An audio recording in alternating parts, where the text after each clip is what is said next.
kviečiu stabtelti, pajausti savo kūną, pastebėti kvėpavimą, susijungti su savo širdimi. Griūtis. Ko laikotės įsitvėrę? Išgyvenate pasikeitimą, po kurio negali likti nieko neautentiško. Santykiai, darbai, socialinės struktūros viskam lemta sugriūti, jei pastatyta ant netvirto pagrindo.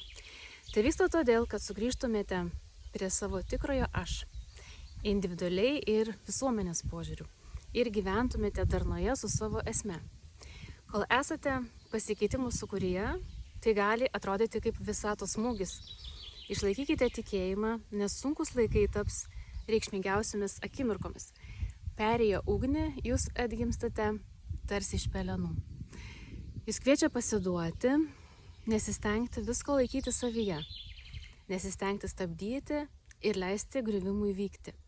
Pradžioje tai gali atrodyti sudėtinga, tačiau kuo greičiau paleisite, tuo greičiau atgimsite iš naujo. Ką bandote išlaikyti? Ko taip įnirtingai stengiatės išvengti? Kokiais būdais bandote apsimesti, kad viskas gerai? Turite viską, tad leiskite griūčiai įvykti. Kai bokštas nugrius, galėsite atstatyti savo namus ant stabilios žemės su tvirtais pamatais ir pribloškiančiu vaizdu, dėl kurio kiekvieną rytą neteksite žado.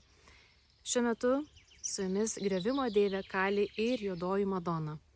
Viską dėkite ant jų altoriaus, jos gali visą tai pasimti. Šviesos išskleidimo užklausa. Ko laikotės įsitvėrę iš baimės, jog niekas kitas to neatstos?